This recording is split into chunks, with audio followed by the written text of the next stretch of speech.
Mm. You're exactly right. And I think people tend to think resilience is passive, and it's not, right? It's really an active form of taking care of yourself and making sure that you're set to succeed or survive or whatever it is you need to do. What you just said about setting boundaries being part of resilience, that's an active part of resilience.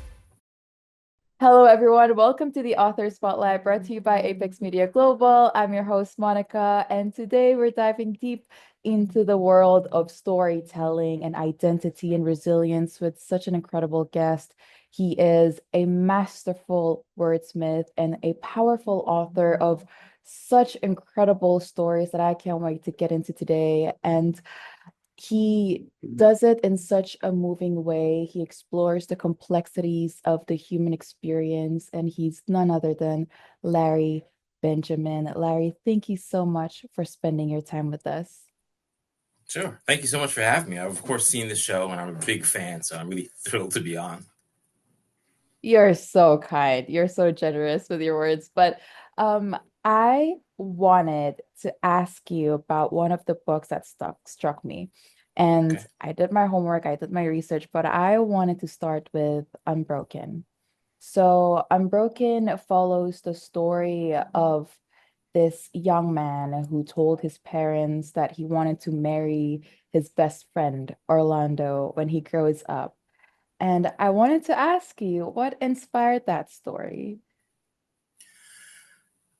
So the story itself is based on a true story. It's kind of based on my experiences. But the book came about because quite often, there's all this debate about gay youth, particularly, right? And so what I wanted to really explore was what does gay look like at 5, at 12, at 15, right? Because that's the piece we don't see. People assume that it's just this massive change one day you wake up and you decide, oh, I'm gay. Well, it's always kind of been there. So in Lincoln's case, it's there and it's quite clear, but he doesn't know what it is. He doesn't have words. So when he comes home and says he's Mhm. going to marry Orlando when he's like 6 years old, he doesn't sound everybody's panicking, telling him he can't. Right. So that's the beginning of his journey, starting to understand that his perception of himself is different to the world's perception of him. Mhm. And while he was navigating that, while Lincoln was navigating that, um, I assume there was like a period of isolation and kind of like an identity crisis, also wanting to fit in, and also his parents kind of silencing him. So, how did he break through from that? So that's the thing about Lincoln that makes him unique, right? He never had an identity crisis and he never wants to or tries to change, right? Because he's so central to who he is. He doesn't understand who they want him to be. He only understands who he is. I think to a certain extent that reflects me a lot. People talk about coming out. I never really came out because I was always this way, right? And so when I started to figure out my own sexuality, it was like, oh, that's what this is. It never occurred to me that it was wrong or that I shouldn't be who I was. It's just, it is what it is. Mhm. And that's what makes him real and authentic. And the story doesn't just revolve around his identity, but also him being a human being and flawed and again, real, right? And how do you approach the character development to make Lincoln as authentic as possible? So I think, one of my big things is I love observing, right? Watching people interact. And so quite often I'll be like, let's say on the train going to work or whatever, right? And I'll hear a conversation. I'll kind of jot that down, or I'll see people interacting and I'll kind of make a note about how they interacted. So my characters are actually based on real people. They're kind of an amalgam of different kind of personality traits and behaviors. So I think they feel really real because they're based on people. Everybody, because of the way I build my characters, everybody knows somebody like that, or they can see a part of themselves in it. So I think that's kind of what makes people able to connect with them is they are very human because they're based on real people. Mhm. Absolutely. And as you mentioned that you love observing people, and do you find yourself being gravitated or pulled towards a certain type of people? No, I kind of just find people interesting in general. One of the things I do, and my husband hates this, when we're out together, we'll see people and I'll make up a story about them. And it just drives him insane But right, I'll look at somebody or a couple walking down the street and kind of create their life story or their love story or whatever, just because why not? And he doesn't understand why I do that. It's just the way my mind works. I'm always making stories up as I go along. So to answer your question, I love all kinds of people, especially different people. And so when you look at my books, there's always a mix of people. I think one of the things that traps we fall into as writers is writing only about the people we know. Right. And that's one of the things Mm, that I really worked on with my books was to make sure that there's a diversity of characters. Right. Not just male and female, but you've got gay, there's some straight people in there, but you've also got different races. You've got Asians, you've got Puerto Ricans, Black people, often people you don't typically see in fiction, or at least when you see them in fiction, they're not the leading characters. So really, I try to bring together a whole bunch of different characters because one of the things I really believe and I try to express in my writing is that no matter what this character looks like, no matter what their gender is, we are all the same under our skin. Right? We mhm, all love, we all hurt. So trying to get that across that you may look different to me, but we're more alike than we are different. mhm. And I really like when you say like we're more alike than we're different because sometimes people get intimidated by different labels or skin colors or like ethnicities. And we can get blinded by that sometimes, right? And how do you Right. kind of see like unveil someone, when they're like so intimidated? How do you help them ease into it? Or what advice would you give them? I think we have to stop looking at surface distinctions, right? And look for that commonality. Right. So when you meet somebody, look for their passions, look for what you have in common. Don't necessarily like focus on their hair color or their eye color or whatever. Right. Let's just kind of try and think of them as human beings. Right. What do they like under their skin? What experiences did they have that made them who they are? And what if those experiences are similar and which ones are different? And how can you learn from that? Right. So really just trying to explore the core person rather than what you see as their shell. Hmm. And since you're like really interested in people and like I said, some people get intimidated and they don't have the privilege to like really explore the commonalities. In your own opinion or experience, what do you think is at every person's core? What do you think is our own like universal shared core, if that makes sense? It does make sense. I think we all at our core, right, have the same need to be loved, the need to be touched, right? The need to be understood, right? I think those are the core things that we all have in common, right? Even bad people, right, have a kind of need to be understood, right? Like, why are you doing this behavior? Instead of just judging the behavior, try and understand, right? Because we all bring with us all of our life experiences, right? Things we've gone through, good or bad. That's what forms us. And when somebody can really look at you and see that part of you, I think that's why some people become best friends, right? Because they see that inside part and they start to really work to understand other people. So I think one of the problems we have like in society today is everybody is kind of convinced that they are the model, right? They're right. Their point of view is right. Their experiences are right. And that's the only way to be in this world. And that's kind of, I think, where we Mm. end up with all of this conflict. Yeah, yeah. Um, I was watching an interview before this interview, and I was watching Ocean Vuong's interview, and he was talking about also like how there has been a rising suicide cases of like straight men because they can't voice out that they also want to be even like touched, like just as straight men, like to the desire to connect, just like as friends. They can't say it, so they'd rather just end it, and you in your books you explore love in different forms. Like you said, at our core we all desire to be loved and to be touched. And um do you also see that pattern where like, compared to straight men, it's kind of hard to get through to them? Yes. And I think that's the difference between gay men and straight men is that, and to a certain extent, I think it's straight male culture or heteronormativity, right? Guys are Mhm. locked into this pattern of behavior and this kind of narrow mold, right? And they can't, or they don't have the willpower to break out of it. So when you think this is your only option, right? When you have to be this way and you're not that way, sometimes I think it seems like your only option is to like opt out. So that's when you see the suicide rate go up, because you can't be this and you can't be that and you can't exist in that space. So you just take yourself out of the equation, which is kind of really, really sad and heartbreaking when you think about it. You know, Yeah. I think the other thing is we don't teach our kids resilience, right? And I talk about that a lot in my work.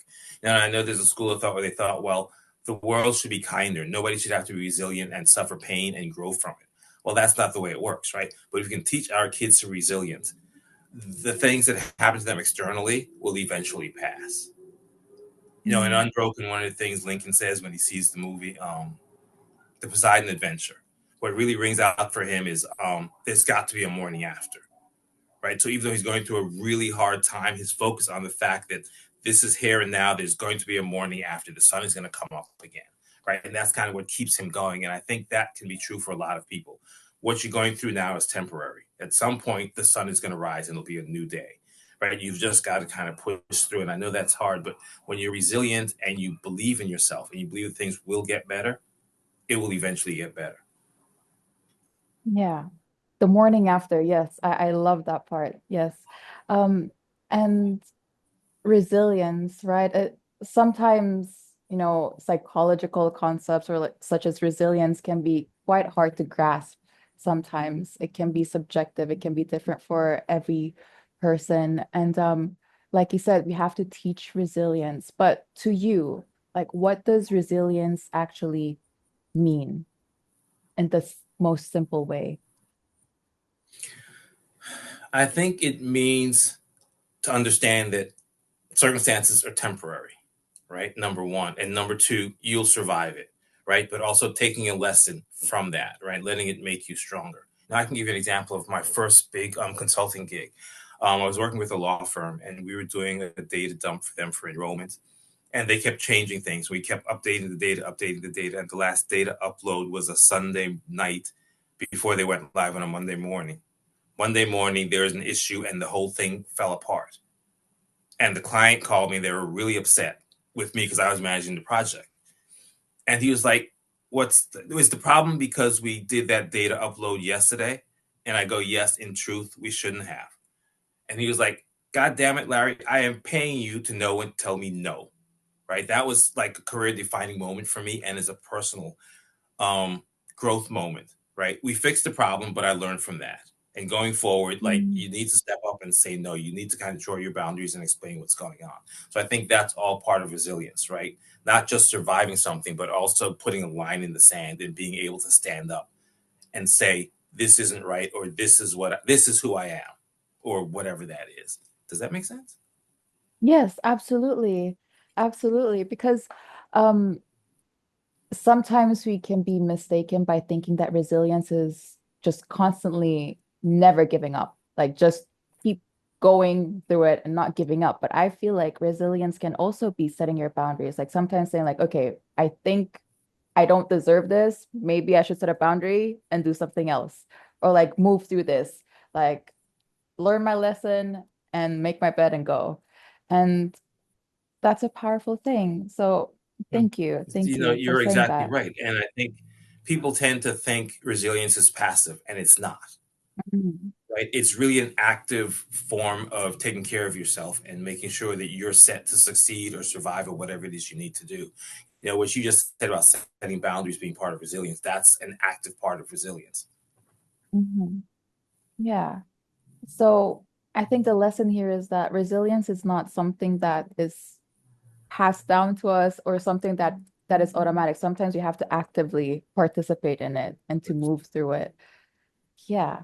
Um, Larry, can I be honest? Can I Mhm. be humbly honest? Um, when I'm speaking with you, I can help but just like be speechless sometimes. And like I would just like love to hear you speak and talk about resilience, all these things. And sometimes I run out of questions because I would just like would want to listen to you. So forgive me if my questions sometimes sound naive, but it's all because like I like high regard, high regard. Now I it's fun. I love love the how questions you ask and, follow up. I oh think that's great. I think, dialogue is kind of what I do, right? yeah, thank you. Sure. But I wanted to talk about how you describe yourself as a wordsmith, then a writer. What does being a wordsmith mean to you? So for me, it's all about the words, right? I think on my website it says the words are the thing, right? And for me, Mm. it's not just telling a story; it's telling a story beautifully. So I think I first decided I wanted to be a writer when I read The Great Gatsby by F. Scott Fitzgerald. Mhm. Beautifully written book, right? Just gorgeous. And I think I was like 12 when I read it. My mother was reading it. She was in college. She had to read it for one of her classes. And I started reading it. And it's the first time I realized that you could actually paint a picture with words. Right? It's like, Mm. this is incredible. I want to do this. Right. So a lot of times when I write, it's really about the words. Like every word I put into my work is carefully chosen. Right. And sometimes there's a rhythm, right? Even things like commas. And my editor and I used to fight about this all the time because she's like, you don't need that comma or take that comma. I was like, no, it'll break the rhythm. He's like, what rhythm? The rhythm Mm. of the words. And in my head, when I write, the words have a rhythm. If the rhythm isn't right, then I rewrite the sentence. So really, it is about the words embodying the story I'm trying to tell. Mm. That's an interesting way to write. Because like, I sometimes musicians, when they see songs, they see colors, or when they write songs, they see colors or stuff like that. So is it the same for you? Like you see rhythm, you kind of feel like a rhythm when you write? Exactly. I think the other thing too is kind of I experience the world in words. Mm. So like when I see a person, I don't see a person, I see a description of that person. So that's where a lot of my writing comes from because I see everything in words. So everything comes out as words. I know it's a little weird. When I did don't know you? that. Mhm. Oh, that's so fascinating. When did you discover this? I think it's always been true for me, but it never occurred to me that that wasn't how everybody else experienced the world, right? Oh, yeah. So, it reminds me of I had a friend of mine whose little brother got glasses when he was 6 or 7, and he looked at a tree and was amazed because there were individual leaves. Up until that point, all he'd ever seen was a green blob, and he thought that's what trees were. So again, when you're only inside your head and you don't have the words to express what you're seeing, you don't know that it's different, right? And that's kind of where I was. Yeah. Yeah. Like we all experience our own versions of reality and we think that it's real for every other person. And I think maybe that's also why you love observing other people because you recognize that we all have different versions of a reality. And Right. I think in your book, you also try to show people that. So, yeah, tell me about the first time you thought, okay, like I see people and words. I think it's time to put it on paper. Ooh, this is back probably in my late 20s. I had written a series of short stories based on some experiences of some people I knew. And that was the first time for me that I really made the connection of taking those words I was seeing and putting them on paper. So that's kind of how I started. Went through a rough period in my 20s. And my way of coping with it was just to write it down. So I would take all these words that I was seeing and just put them on paper. And it's like, these have got kind of a beautiful rhythm to them and it kind of abstracted the pain in a way, right? But it also helped me to Mm. process it on the page. Mm. And did you ever deal with imposter syndrome and how do you overcome that? How do you recognize your talent? So that's actually a great question. And that was a real struggle for me, especially when I first started writing, right? And like there'd be these reviews come in. I remember the first book, I got fan mail. I'm like, Mm. wait, what is this really? I also got hate mail because one of the characters was wonderful and he died, and that was the whole point of the story. And people would actually write me, "How could you kill him? He was young and beautiful, and all of these things." Like that's the point, right? This story is being told during the Mm. AIDS crisis. That's exactly how we felt when all of our beautiful, talented, really special young men started dying. So the pain you Mm. feel is kind of meant to help you understand what it was like for us growing up. Crap, I lost my Mm. train of thought. What was the Imposter syndrome. Oh, right. Imposter syndrome. Yeah. So I'm in this, and the book is selling, and you're doing readings and stuff, and you're like, "Am I really a writer?" Right? I was like, "What is Mm. this?" So then I wrote the second book, which was Unbroken, and then I started to get more comfortable. And for me, the turning point was accepting my talent and owning it. Was when I went to DMV and changed my license plate to say I'm a writer. right? That was Wow. the moment when I owned it. And it took me a long time to get there, but that was my way of expressing to myself, yes, this is who you are. Right. So it's like coming out as Mm. gay, right? It's coming out as a writer was kind of a journey as well. And then learning to own it. Mm. This might sound like an easy question, but how do you own it? Hmm. Um, you talk about it. You do things like this interview, right? You keep writing, right? Because that's a part of who you are. That's what you really want to do. I think you're owning your role as the host of this program, right? Because you come out and you do it all the time. You love it, you're passionate, you do your work to make sure it's successful. You own this is what I do, this is who I am. So that's just kind of walking in your truth, right? And making sure that you're doing what's authentic for you. Mm. It's also not letting people detract you and make you feel like you're not. Like there's nobody can make me feel that I'm not a really good writer, right? Just because I own my talent and the fact that I'm a really good writer, right? Mm. So it's just a matter of kind of living that authenticity and really, really accepting it and being upfront about it. Mm. And I imagine, like, at least what I think my own version of reality is like when you discover a talent and you really want it to be real and you really want to nurture it. It's in the beginning stages and you're kind of like scared to tell people like, hey, I kind of want to do this. I have this talent. But you're also like scared because like what if you're met with like, pushback or what if they don't accept it? How do you nurture your talent but also know what kind of people to tell to, but also like when you're met with pushback, how do you keep it? Did that make sense? Okay, yeah. It does make sense. Um, so I can tell you, I pretty much at some point decided I really wanted to be a writer.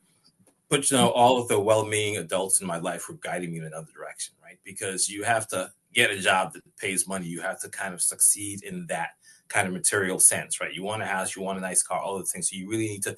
That's this being a writer as a career is too iffy, right? So you really need to kind of focus on more practical things, right? The writing is a hobby. You can do that as you do a real job. And I think I kind of went through that. And I think, again, going back to Unbroken and Lincoln's determination to be himself, no matter what anyone else said, for me, that story also reflects my journey as a writer, right? Learning to kind of push back and saying, hey, this is who I am. This is what I really want to do, right? Um, Mm. 2 years ago, I left my corporate career, got a job in like managing a liquor store, and so I could focus on writing, right? That was the moment that I said, I'm going to own this. This is what I'm going to do. But I always remember the first book that I published. I wrote it. So I wrote it in response to the movie Philadelphia, right? Because I hated the movie. It was just, to me, it wasn't reflective of a gay man's experience, certainly not at the time. And at the time, there was a free local paper, and I kept writing these reviews objecting to people praising the movie. And finally, somebody said to me, "You think you could do better? Why don't you write a movie?" So I sat down and wrote the book that became The Sun, the Earth, and the Moon. And I started sending it out to publishers, like a bunch of them, and I kept getting rejected. And what they kept saying to me was, there's no audience for a book about two gay men in love during the AIDS crisis. Nobody wants to read about AIDS. Nobody wants to read about men having sex together or falling in love or whatever. So I kept sending it out, kept getting the same message. That book sat in a drawer for 17 years, right? I was like, I'm done. Nobody wants to read what I'm writing. And the catalyst for me was 2007, 2008, when the Great Recession hit. My husband and I both lost our jobs simultaneously, and everybody we knew was unemployed. So then I'm like, what the hell am I going to do if I never get another job in consulting or communications or whatever? So I pulled out the manuscript, kind of dusted it off, and sent it out to a couple of publishers, and Harlequin Romance picked it up. Right, suddenly there was a market, right, and there were people who were interested in those kinds of stories. So in 17 years, things had changed, but I kind of sometimes wonder where my career as a writer would have been if I'd actually published it 17 years before. But everything happens when it needs to happen. So I think, again, that's kind of keeping going, right? Not letting other people decide your fate for you. There's a song somewhere where it talks about I won't let fear clip my wings and tell me how high I can fly, right? And I've always held that lyric within me because other people's words, other people's opinions, and our own fear can hold us back. So if we can jettison that and just focus on what it is we're trying to do, we can fly as high as we want. And I think your book came at the most perfect time, and the world received it at the most perfect time. Wow. And that is resilience in Exactly. itself. Yeah. And also, when you quit your job, right? And you were like, okay, this is enough. That was also you setting boundaries. And again, the real definition of resilience. Um, wow. So I I wanted to also talk about um, you know, m- being met with pushback in the industry, right? Like at in the beginning, maybe they didn't receive your book. And what would you say to like young writers who are going through what you went through? Don't give up. I think giving up is the last thing, is the biggest mistake Mm. people make, is just throwing up their hands and walking away. I think if you really believe in the work and you believe in the, so a lot of times writers try to write to the market, right? Because everybody wants to have a New York Times bestseller, right? But sometimes I think the real important work and the work that has the most power is the work that you're writing to tell a story that hasn't been told, right? So write the Mhm. book, market it, whatever, and it will find this audience. Absolutely. Yeah. Um, Speaking of talent, by the way, I also wanted to mention that your book, Excellent Sons, won a Lambda Literary Award in 2022.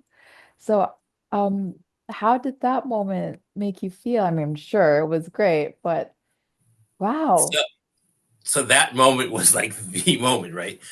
And ever since I started writing, right, my goal was always to win awards, right? So I wasn't necessarily really interested in selling a ton of books. I really wanted to be recognized. And I will tell people, I'll say this quite frankly, my ultimate goal is to make the list of the top 100 writers of the 21st century. Right? That's kind of my goal. I'll probably be dead before that happens, but it doesn't matter. That's kind of my goal. So I remember sitting there and it was online, and they're going through the nominees, and I'm sitting there like nervous as hell, right? Because Unbroken was a finalist, and we were there actually in New York for the award ceremony. And I remember looking up the screen, seeing my book up there, and then they announced somebody else as the winner. Like that was a moment because I love Unbroken. I thought it was a really great story. A lot of people did, but it didn't win, and so I kind of hopped back on the train. We're coming back to Philadelphia. And I'm like, what the hell? And then I remembered Michael Jackson's first album, Thriller, not Thriller, Off the Wall. It was a great album, but the Grammys ignored it completely. He didn't win a single award. And I remember him talking about how he said, this isn't fair. My next album is going to be a monster hit. And I think the next one was Thriller, and it was huge. So that's when I sat down. I Mhm. was like, okay, my next book is going to win. And the book was kind of crazy and all over the place. And it's like, I did it. Yay. Yay me. But I think that was really, and it was something that I really wanted. I've actually got the award back on my desk. So I look at it every day when I'm writing. Oh, oh, that feeling never goes away. Yeah, it doesn't. Yeah, it was an Yeah. Oh. incredibly validating moment, right? When you think about it, it won, I think its category is romance, right? And it's one of 35 winners in the 35 Mm. years. So you think about all of the romance books that are out there, and mine is one of 35 that won. Wow. It's really kind of a validating feeling. But it's also Yes. pressure, right? Because the next book is like, crap, is this the best I'll ever do? Or is the next book going to be as good or better? Yeah, I wanted to ask about that feeling because like once you get there, like you kind of think like, okay, what's next for me? And there's a lot of pressure because there's a lot of eyes on you. So how do you deal with that feeling, but also like being so secure in your own talent? So I've grown into it. I will tell you the first two books after I finished them, I was like, this is it. I'll never write another book again. Right? It's like, that's it. I put everything into it. There's nothing else. And then I came down to reality and realized that that's ridiculous. So wrote the second book, and what has happened since then is as I've grown into it and understood that writing is creative, it's talent, and it's fun, but it's also a job. And you need to bring to it Mhm. discipline and determination, right? And so Mhm. what I've seen happen is I have a book coming out in June, the new one. We haven't even started edits on it yet. My books don't usually know edit, so it's fine. But well, I'm kind of finished that book, waiting to start edits. I'm halfway through the next book, right? And writers always told me when you write a book, don't just and you finish a book, don't just sit around waiting for it to come out, starting your next work. And so I was surprised when I finished the last book and then I started almost immediately writing another one. It's like, oh, I've kind of got this harnessed and I kind of understand kind of how this works. And that's again, it's been a process of kind of learning to harness my talent. Because I used to be one of those people where I need inspiration to strike or it needs to speak to me. It's like, no, you need to sit down and write. Wow. Wow. And like the cliche saying that when your hobby becomes your job, then it kind of becomes a chore, kind of like that. Did you ever feel that way?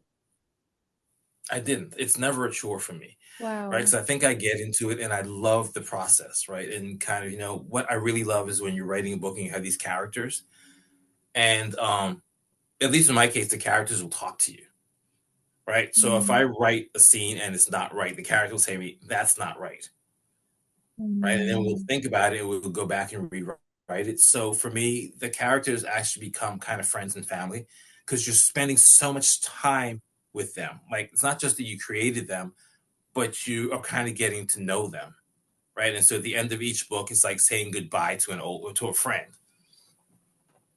Wow. Wow. Yeah, that's a beautiful way to put it. Yeah. It's a very Wow. strange experience. Yeah. And like, do you also like picture them or do you also see them as words, sort of? So again, words, but quite often there's a description, right? But in the book that I'm writing now, there's less descriptions of the people because really one of the Mm. things I want, taking this in a different direction, right? In terms of each of the characters can be anything. They can be Mm. kind of male, female, black, white, Asian, right? The reader will decide what they are. And my hope Mm. is that that gets turned into a movie and the casting director will just cast the best person for that role. So we'll end up with a movie that's kind of a romance and a kind of built family, right? But they all look different because it's all about their chemistry and what they bring to the role. So that's kind of my lofty vision for that. Mm. Wow, I can't wait for your vision to be realized. That would be so exciting. Wow. And I think with Excellent Um, Son, somebody said to me, "Why are the two main characters Asian? Why not?" Right? Yeah, like mm. I'm a black gay man writing young Asian gay guys. Why not? Right? And that's you don't typically see like Asian main characters in gay romance, right? So I'm like, well, why not? Like again, we all want to be touched. We all want to be loved. So let's just make them who they are. They could easily have been anything else. It doesn't really matter. But just casting them so that my Asian audience can see themselves, right? Or other writers. I've heard white writers say things like they can't write a black character. Why the hell not? Like seriously, why not? I think it it like my first question was, or like my first few question, like we kind of get intimidated by that. So we kind of are scared to dip our toes into it. But like you said, it's a shared universal experience. And why not? Right? At the end of the day, we all have that core need for love, and we all can experience that and express that. So yeah.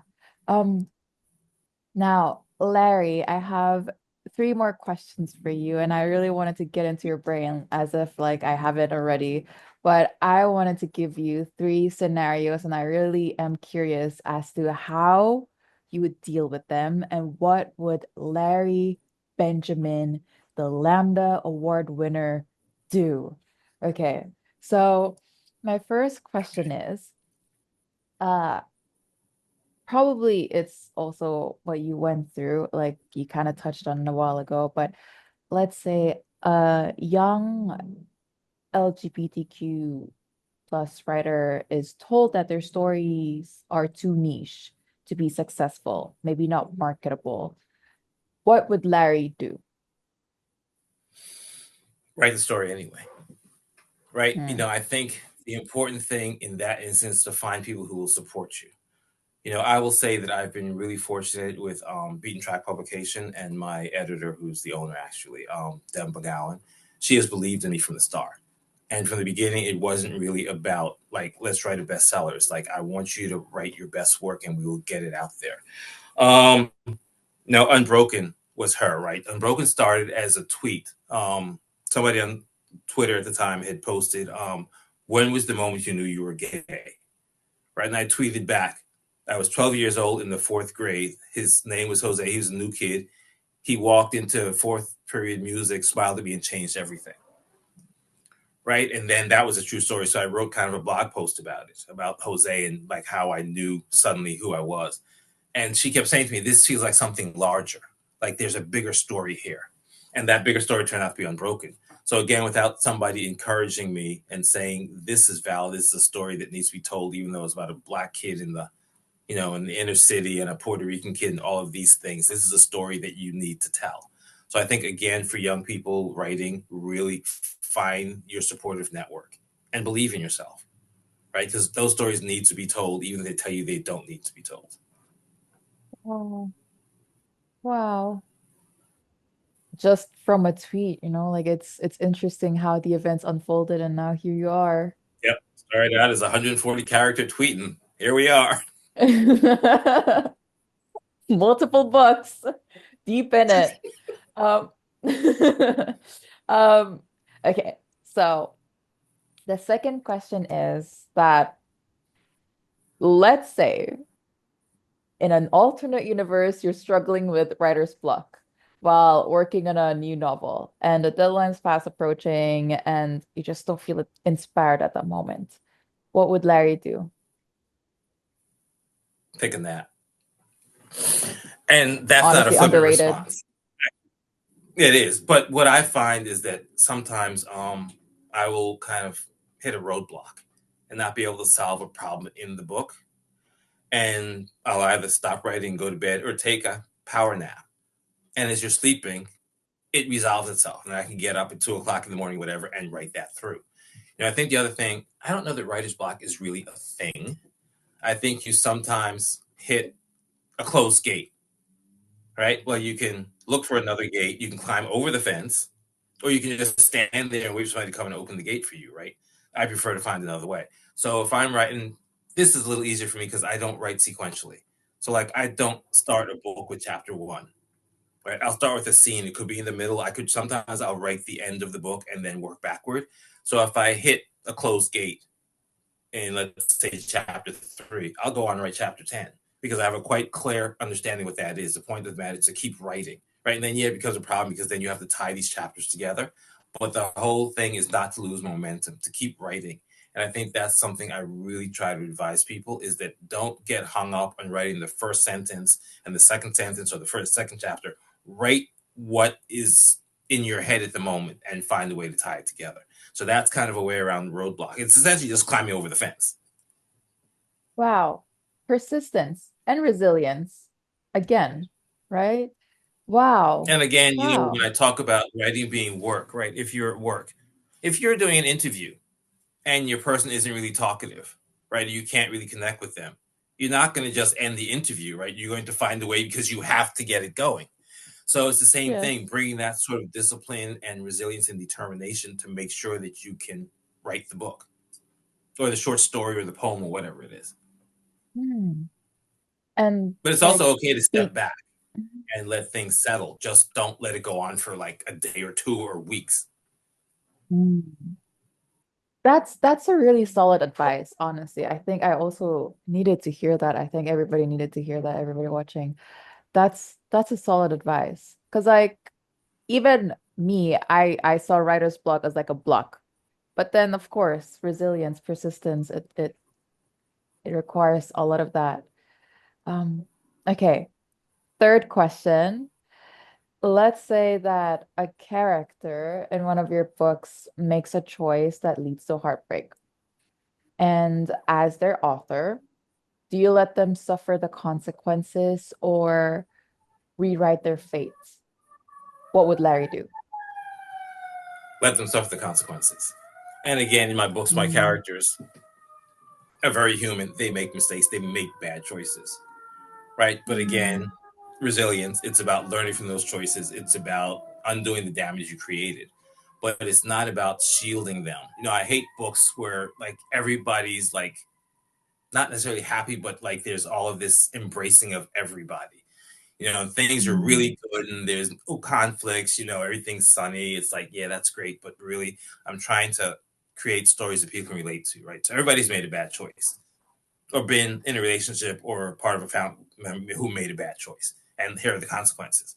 So really kind of creating that real world thing, like you have free will, you make decisions. Sometimes you make bad decisions. Sometimes people get hurt. Sometimes people die, right? People die.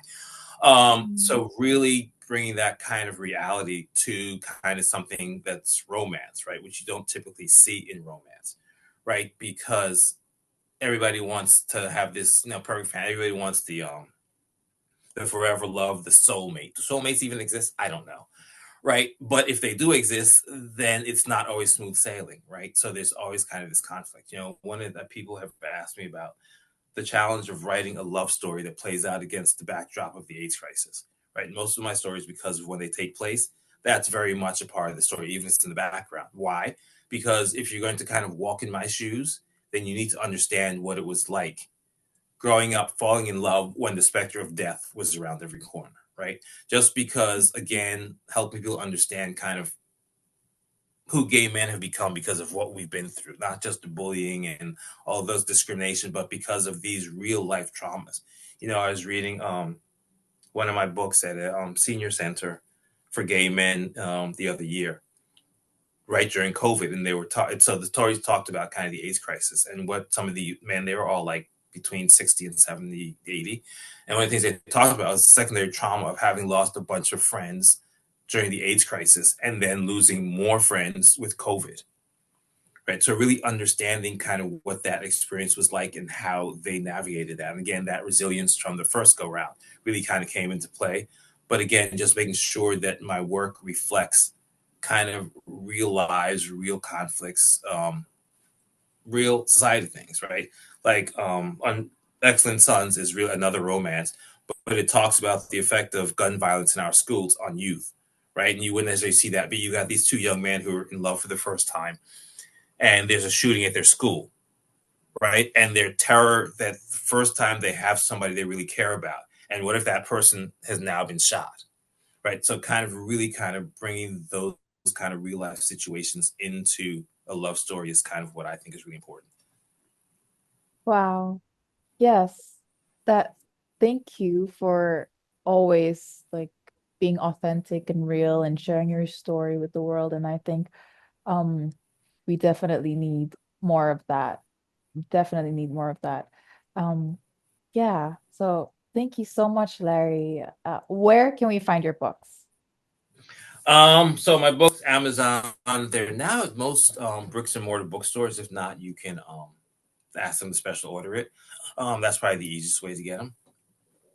Okay. All right.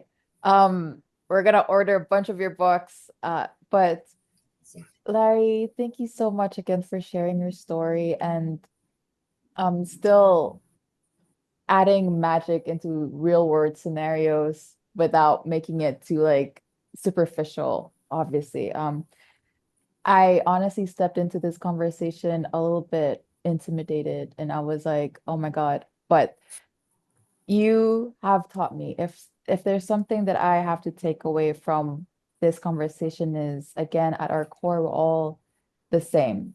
And if we're like really curious and open enough, we can just learn that from each other, learn a lot from each other. And I certainly learned a lot from you. So thank you again so, so much. And I can't wait to see where your journey takes you and if you have films coming and what the casting choice would be, that would be interesting too. And a lot more awards that you're gonna win. So thank you so much again for joining us. And to our viewers, if you haven't grabbed Excellent Sons or Unbroken or any of Larry's books, do so. We'll link it in the description. And until then, this has been your host, Monica, and keep writing. Thank Well, thank you. you so much for having me. This has been an absolute pleasure.